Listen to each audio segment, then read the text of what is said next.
സംസ്ഥാനത്തെ കേന്ദ്ര പദ്ധതികളെ അട്ടിമറിക്കാൻ വീണ്ടും ശ്രമം. PM സൂര്യഘർ യോജന പരാജയപ്പെടുത്താനാണ് KSEB ശ്രമിക്കുന്നത്. സോളാർ ഉപയോഗ മേഖലയിൽ വിപ്ലവം ലക്ഷ്യമിട്ട് കേന്ദ്രം പ്രഖ്യാപിച്ച പദ്ധതിയാണിത്. നിരവധി അപേക്ഷകളാണ് KSEBയുടെ അനുമതിക്കായി കെട്ടിക്കിടക്കുന്നത്. KSEB വെബ്സൈറ്റ് പ്രവർത്തനരഹിതമായിരുന്നത് കാരണം അപേക്ഷകൾ മുടങ്ങി. വെബ്സൈറ്റ് ശരിയാക്കിയിട്ടും മീറ്ററുകൾ നൽകാൻ KSEB തയ്യാറായിട്ടില്ല.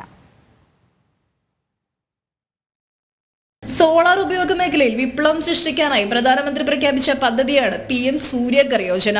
രാജ്യത്തെ 1 കോടി വീടുകൾക്ക് സോളാർ ശോഭയുടെ വെളിച്ചമേകുന്നത് ലക്ഷ്യമിടുന്ന പദ്ധതിയിലേക്കായി ഇതിനകം നിരവധി പേർ അപേക്ഷിച്ചു കഴിഞ്ഞു. എന്നാൽ കേരളത്തിൽ പദ്ധതിയെ അട്ടിമറിക്കാനുള്ള ശ്രമമാണ് നടക്കുന്നത്. KSEBയുടെ അനുമതിക്കായി അയക്കപ്പെട്ടിട്ടുള്ള 10,000-കണക്കിന് അപേക്ഷകളാണ് KSEB വെബ്സൈറ്റ് പ്രവർത്തനരഹിതമാണെന്ന സ്ഥിരം മറുപടിയിലൂടെ മുടങ്ങിക്കിടന്നത്. പിന്നീട് വെബ്സൈറ്റ് ശരിയായിട്ടും നിർമ്മാണം പൂർത്തിയായവർക്ക് സ്ഥാപിക്കാനുള്ള നെറ്റ് മീറ്ററുകൾ നൽകാൻ KSEB തയ്യാറായിട്ടില്ല.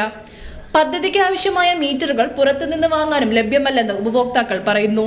അങ്ങനെ തുടർച്ചയായിട്ട് 2 മാസം കഴിഞ്ഞതിന് ശേഷം വരാതായപ്പോ ഞാൻ ഇവരുമായിട്ട് കുറച്ച് ഇതിൽ സംസാരിക്കുകയും വെണ്ടറായിട്ട് സംസാരിക്കുകയും കഴിഞ്ഞപ്പോ അവര് തിരുവനന്തപുരത്ത് മറ്റോ പോയി അത് കഴിഞ്ഞ ഒരാഴ്ച മുമ്പ് അത് അപ്രൂവ് ചെയ്യേണ്ടത്. ഇവിടെ എനിക്ക് അപ്രൂവൽ വന്നു, ഞാൻ അതിന്റെ പൈസ അടച്ചു.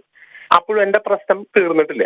ഞാൻ വീണ്ടും അന്വേഷിക്കുമ്പോൾ മീറ്റർ അവൈലബിൾ അല്ല, നെറ്റ് മീറ്റർ അവൈലബിൾ അല്ല എന്നാണ് അവർ പറയുന്നത്. നെറ്റ് മീറ്റർ അവൈലബിൾ അല്ലെങ്കിൽ അടുത്ത ഓപ്ഷൻ പുറമേന്ന് വാങ്ങാന്നുള്ളതാണ്. ഞാനപ്പോ അതിനുവേണ്ടി അന്വേഷിച്ചപ്പോഴും ഈ സാധനം മാർക്കറ്റിൽ അവൈലബിൾ അല്ല. കാരണം KSEBയുടെ അപ്രൂവ്ഡ് ആയിട്ടുള്ള മീറ്റേഴ്സ് ആണ് ഇത് അവർക്ക് ഉപയോഗിക്കാൻ പറ്റുള്ളൂ. അവർ സർട്ടിഫൈ ചെയ്തത്.